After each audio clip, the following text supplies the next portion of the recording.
Good morning, afternoon, and evening, Detachment 90. I hope y'all have had an outstanding day. Today, we are going to be talking about formation basics.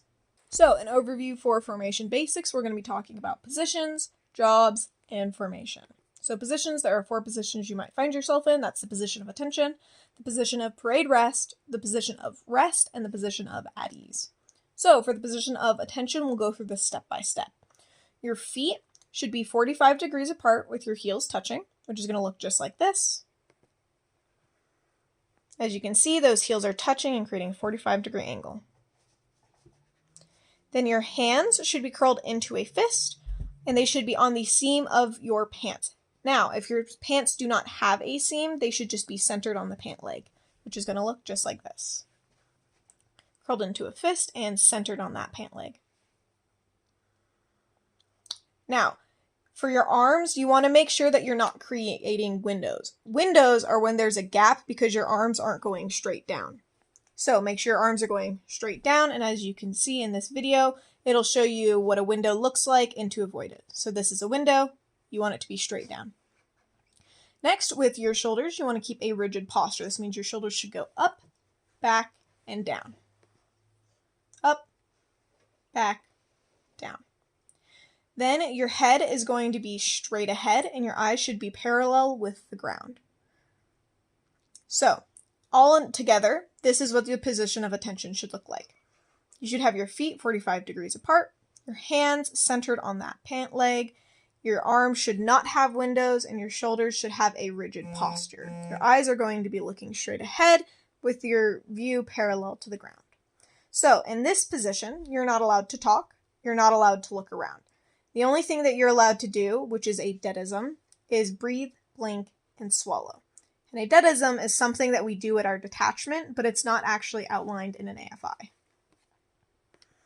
Now, the next position is parade rest. In parade rest, similar to the position of attention, your feet are going to be at a 45-degree angle, but this time they will be 12 inches apart, which will look just like this. 12 inches apart and at a 45-degree angle.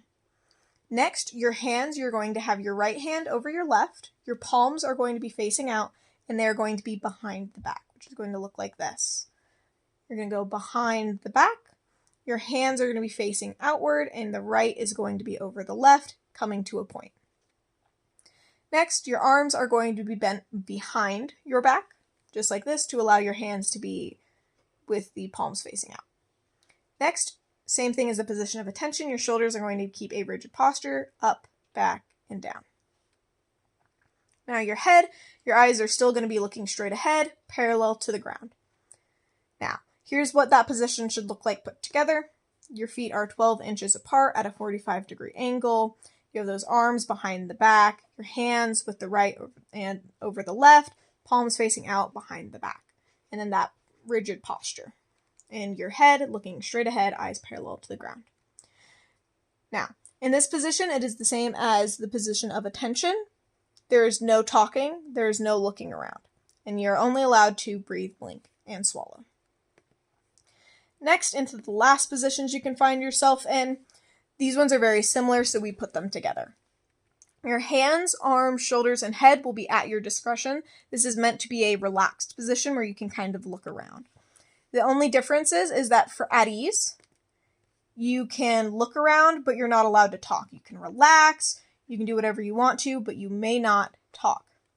Rest is going to be fully relaxed. You can talk to the person next to you, you can look around, you can move a bit. This one is where you're allowed to talk. However, for both of these, the one rule is that your right foot must stay in position. You're not allowed to move it around. And this is so that if you were to be called back to the position of attention or back to the position of parade rest, you would maintain proper spacing. So next, we'll go into jobs. For jobs, there are mainly 4 different jobs that you can really have. You can add more at your own discretion. There is the guide.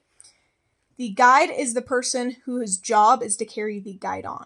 The guide on is the flag itself. When the guide is carrying the guide on, they are called the guide on bearer. This position is what the rest of the flight will be positioning themselves off of, so it's very important. Then you have the deputy. The deputy's job is to keep track of proper accountability. That's who's here, who's not here. Their job is to support the flight commander and be prepared to step in for the flight commander if needed. The deputy should always be positioned in the rear for accountability. Now, the next one is element leaders. This is a little bit confusing, but elements are numbered 1 to the number of elements. So we have 3 elements here, so it's 1, 2, 3. And they're going to be numbered in order of closeness to the flight commander. So this is the flight commander in line formation, and you have the first element leader the closest, then the second, then the third. For ROTC, we are commonly in either 2 or 3 elements. The element leaders and the guide are going to help you orient where you are in the flight, and element leaders are in charge of their respective elements for any movements that will require it, and you'll get to see those later on. Then you have the flight commander. The flight commander's job is to lead their people, to keep track of their health and accountability, to show them where to go and how to get there, to work with their people to get the job done, and your leadership is really going to define what you do in this role. Next, we have formation. Now that you know the positions and the jobs, we can actually walk through how to fall in. So, first of all, these are all color-coded for your ease. The flight commander is the person in black. The light gray person is the deputy. The dark gray person is the guide on bear. The darkest shade of blue is the first element. The next darkest shade of blue is the second element. And the next lightest shade of blue is going to be the third element. So, first of all, the flight commander is going to call fall in. Then the guide will fall in 3 paces away from the flight commander, slightly off center. Then the element leaders are going to get into position. So 1, 2, and 3. Then the rest of the elements will fall behind their respective leaders, and the deputy will head to the rear of the flight. Next, you are going to do DCID. This is just simply put proper spacing. It stands for dress, cover, interval, distance. And that proper spacing should be 40 inches between each person, and then the whole flight should be 3 paces away from the flight commander. This is now line formation. Line formation is how you're going to fall in. All of the cadets should be looking at the flight commander, and the flight commander should be looking at all of their people. And you'll also know that it's line formation because the guide is in the same line as that first element, and the deputy is at the very rearmost of the flight. Now, there's also column formation, which is commonly used for marching. So, when you're in line formation, because you've just fallen in, this is how you're going to get to column formation. The flight commander is going to call a right face. Everyone is going to perform a right face, and then the guide on bear is going to move in front of the last element, in this case, the third element. And if the flight happened to be falling in for wing formation, which is where the entire wing falls into formation together, the flight commander would move in front of the flight 3 paces forward and centered. Right, so next, a quick little test. So, this is line formation right here. What would this person be? I'll give you 3, 2, 1. This is the first element leader. Now, what would this person be? I'll give you 3 seconds. 3, 2, 1. This is the deputy. Now, what would this person be? 3, 2, 1. Perfect, that's the guide on bear. And you can test that with each of these to make sure you understand first element, second element, third element. Guide on bear, deputy, flight commander, and element leaders are right next to the guide on bear.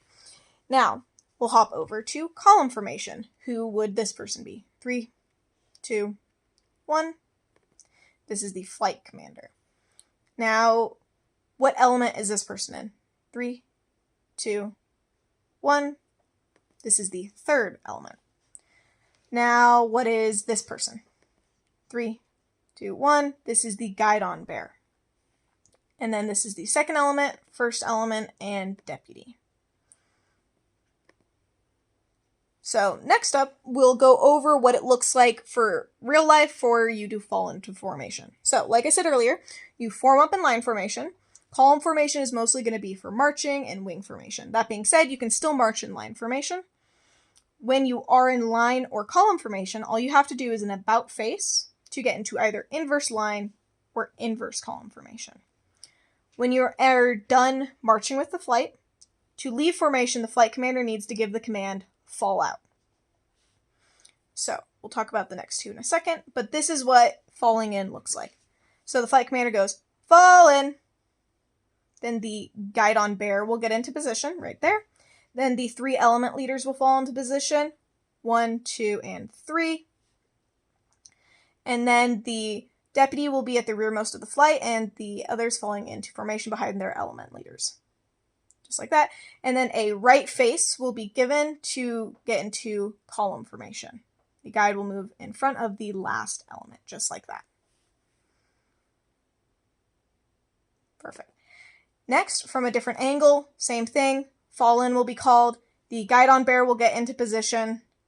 Then the 3 element leaders will get into position, one being closest to the flight commander. Then the deputy will fall into the very rearmost spot, and the other elements will just fall in. Then a right haste will be given, and it will be turned into column formation. Now, those were both more than 3 paces away for the flight commander. That was just for filming so that you could see what it looks like. So, to talk to your flight commander in formation, there are certain verbiage that you must use. And these are called the 7 basic responses. Yes, sir, ma'am. No, sir, ma'am. No excuse, sir, ma'am. Sir, ma'am, I do not know. Sir, ma'am, I do not understand. Sir, ma'am, may I make a statement? And sir, ma'am, may I ask a question? For sir, ma'am, may I make a statement or ask a question? You are going to raise your hand, you are going to ask, and then the flight commander will give you permission to say what you need to say or not say what you need to say. So what that'll look like is you're going to raise your hand, bicep to ear, thumb to rear, and say, sir, ma'am, may I ask a question? And then they'll say, ask your question, and then you'll say what you need to say. So that was formations. In summary today, we talked about positions, jobs, and formations. Thank you for watching, and I hope you all have an outstanding day.